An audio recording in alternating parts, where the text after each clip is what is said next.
Okay, let's get into, let's get into this and kind of the purpose of the title or the reason for the title.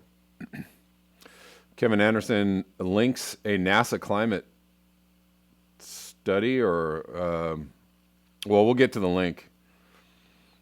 But quick read on attempts to constrain the range in climate sensitivity. Telling comments from @ClimateOfGavin. If we aggressively reduce emissions, we can expect another 1 or 2 C.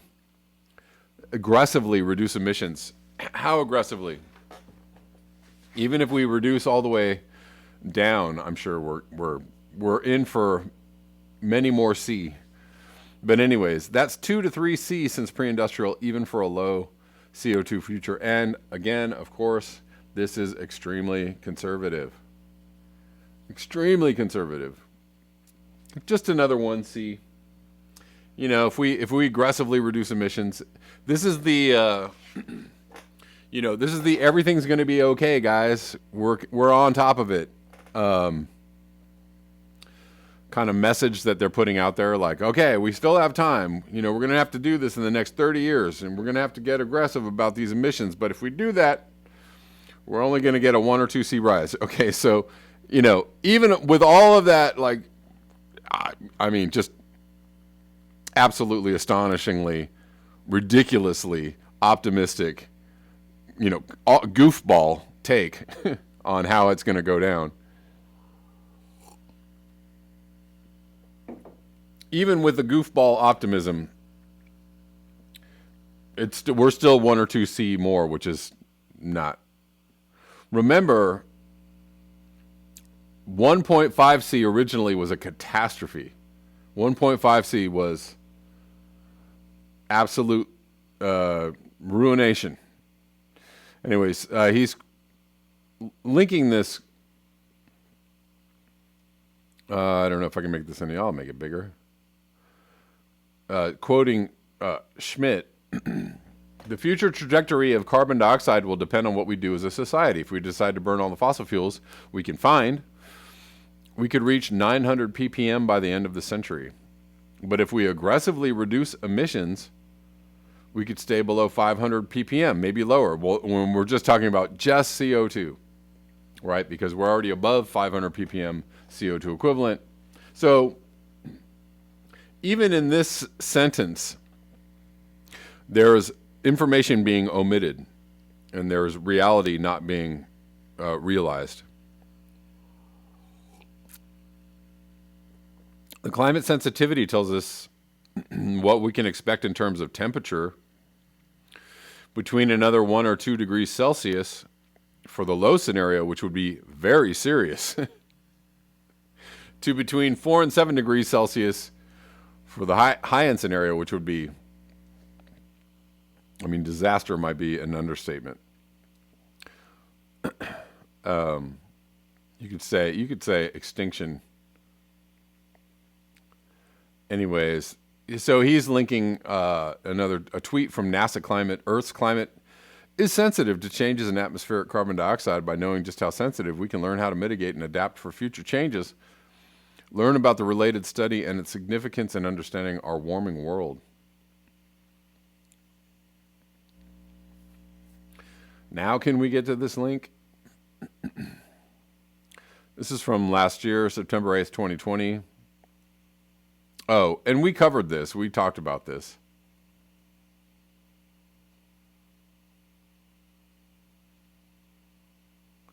I think we talked about this.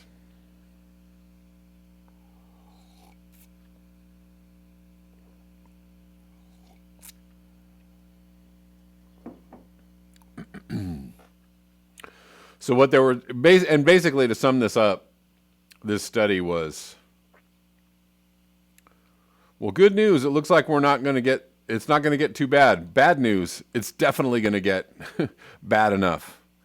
Bad enough that we destroy the planet. Bad news. Bad news, bad enough we destroy the planet. Good news, it's not going to get super, super bad when everybody is already,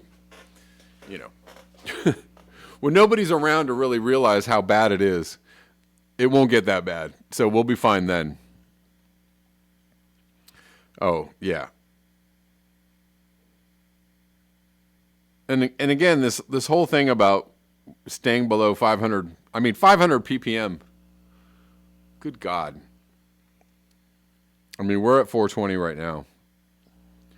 But what is the CO2 equivalent going to be when the CO2 itself is 500 ppm? Is the CO2 equivalent going to be 900 ppm? I wonder.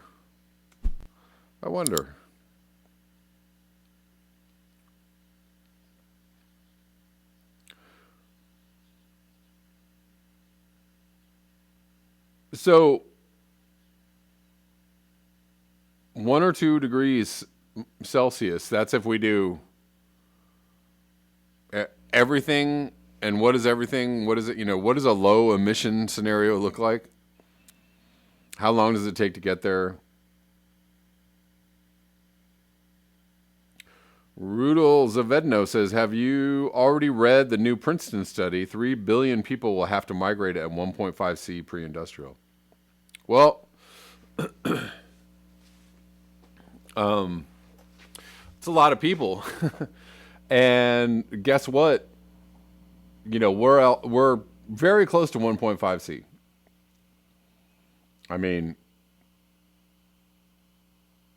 again, the World Meteorological Organization, WMO, said that we would touch 1.5. We've already touched 1.5, by the way. If you look at the month by month temperature globally, there are some months already last year that we touched 1.5. So we've already touched 1.5 on a monthly average. It just hasn't reached the yearly average, right? Hasn't global yearly temperature rise or whatever. But certain months we've already hit 1.5, and that's what the WMO already has said.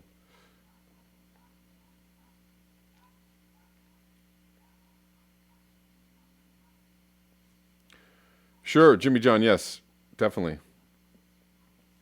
I'll join you.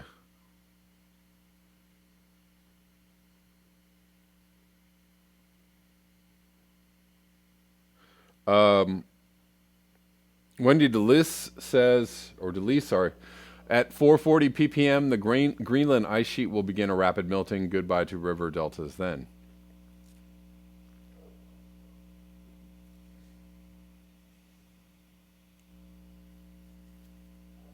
Yeah. Yeah, I mean, we are not in a good position to deal with this. I mean, I think the best position to deal with this is just at least being aware. Irk 1, we may be near 1.5 C, but luckily we are well below 2 C. Well below. Let's keep it well below 2 C, whatever you do. Yes, humans are already on the move. Many humans are already on the move. I mean, I think quite a few people, even within the U.S., even though, some people have already moved due to climate-related disasters, wildfires, hurricanes, etc., king tides. Some people have already moved. I think a lot of people are ahead of the curve, and they already understand what's coming. They see what's coming, and they're like, "Yeah, I'm gonna pack up my operation and move elsewhere because I see where this is going."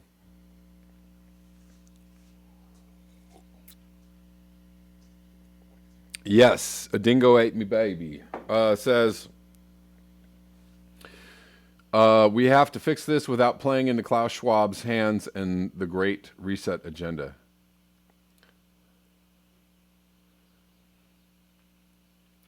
Right. And how do we do that? How, by Jove, do we do that? By Jove and begum. Right. I mean, yeah, we only have to overthrow the governments of the world, disassemble, dismantle all the corporate entities of the planet, and then tackle climate change, right? We got to do that first.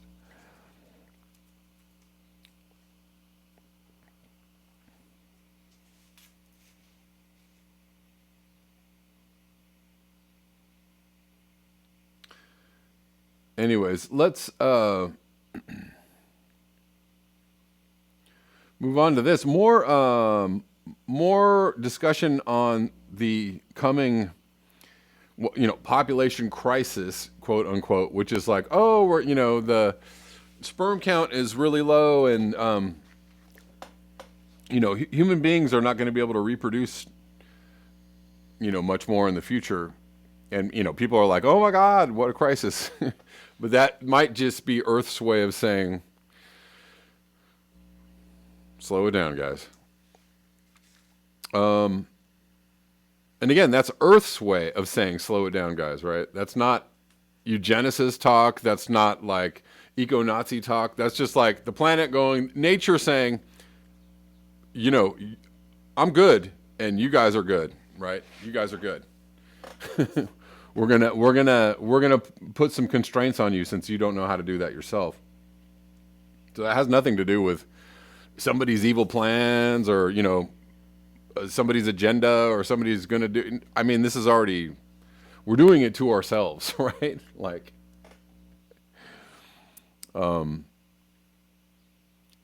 which harking back to the Klaus Schwab comment. The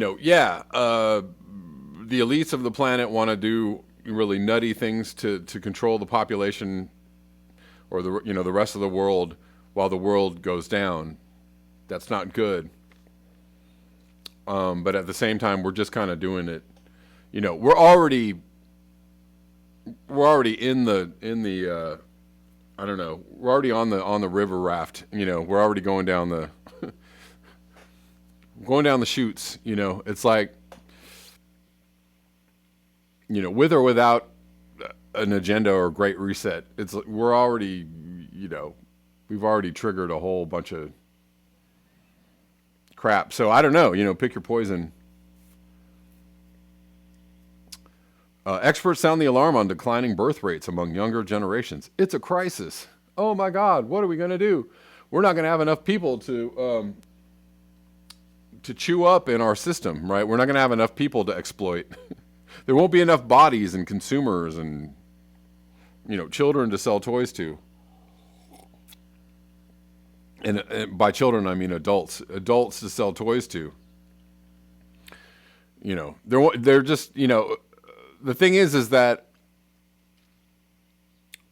a lower population actually is not anything that the people that run the economy of the planet really want. They don't want a lower population, because if population goes down, I mean, the numbers, it's just a very easy math, right? You have less people to sell things to. It starts to gut, the whole GDP idea.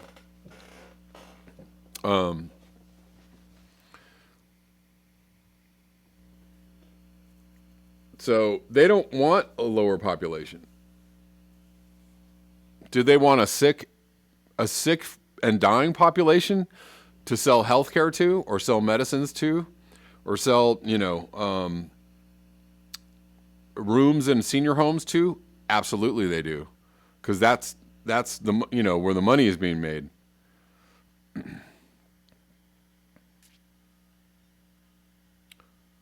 But anyways, let's look at this article. Experts sound the alarm on declining birth rates among younger generations. New data is confirming a baby boom that some doctors expected was actually a baby bust. Health departments in more than 24 states provided records to CBS News showing a 7% drop in births in December. 9 months after the first lockdowns began.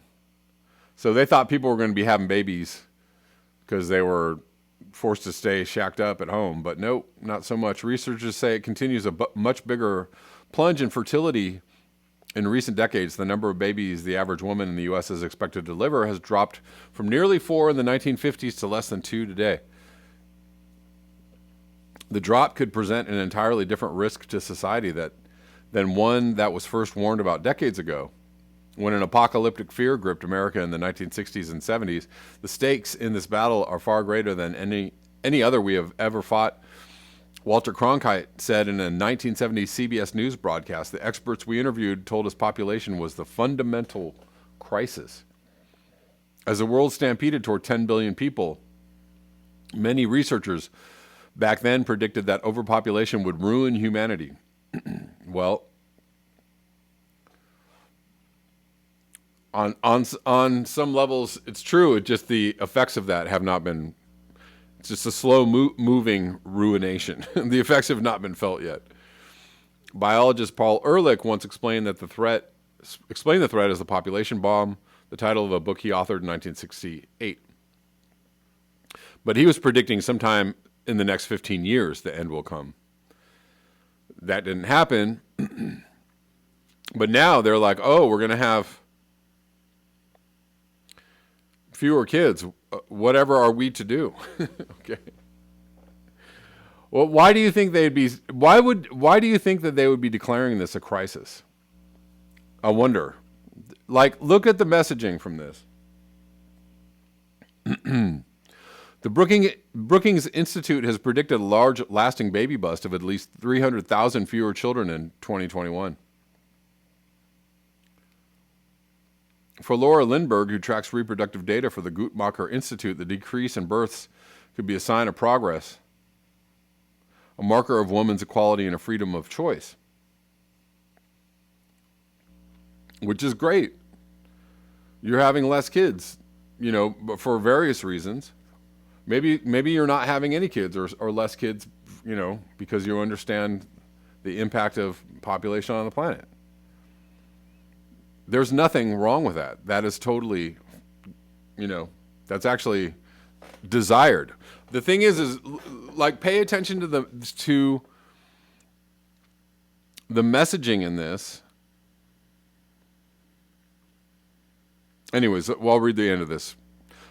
So it's a shift later in life. If the shift comes more education, in that shift comes more education, more career, more employment. So it's a reordering of how people engage in adulthood. Dow Myers doesn't disagree, but in the bigger picture, he worries the declining birth rate is also a barometer of despair. Myers said he never expected to be talking about a global declining birth rate during his lifetime.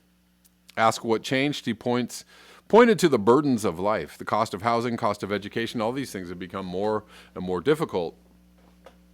Dowell said, I think the boomers themselves don't realize how much harder it is for millennials these days, today.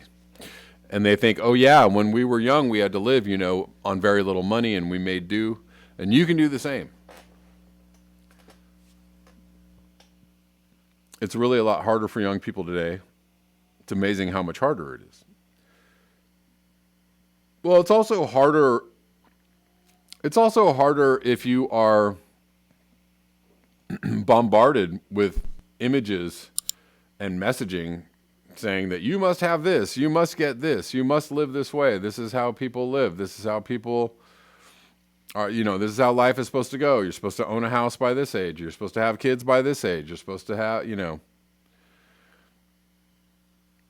have a college degree, and have this great job, and right, do you think that the despair could be caused by that at all? That people have to constantly live up to this ideal that they are being sold constantly, constant messaging.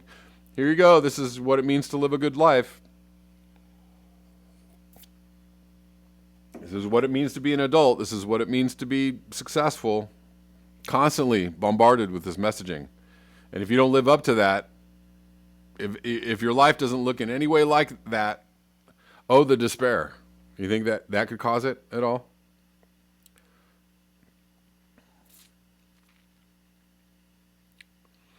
I got a tip on Rockfin. Raza says, The temperature's rising. The fever is high. Can't see no future. Can't see no sky. Okay. Thanks for the... my feet are so heavy and so is my head. I wish I was a baby. I wish I was dead. Cold turkey has got me on the run. Cold turkey has got me on the run. My body is aching. Goose pimple bone. I can't see nobody. Leave me alone. My eyes are wide open. I can't go to sleep. One thing I'm sure of, I'm in at the deep freeze cold turkey has, etc.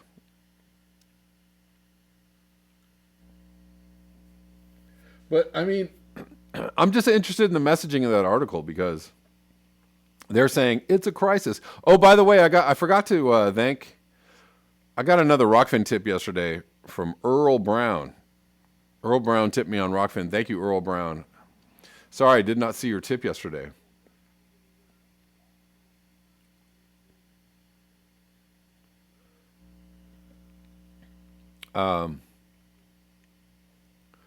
But anyways, the messaging of that article is like, oh, it's a crisis. Oh, dread, what are we to do? You know, why is that the messaging? I don't understand it. It's just, is it just the knee-jerk thing that we're supposed to always grow? You know, if people's understanding of, the future of the planet or climate change or the effect of 8 billion people or 9 billion people on the earth, if people were operating in that understanding whatsoever, they'd be like, good news, great news.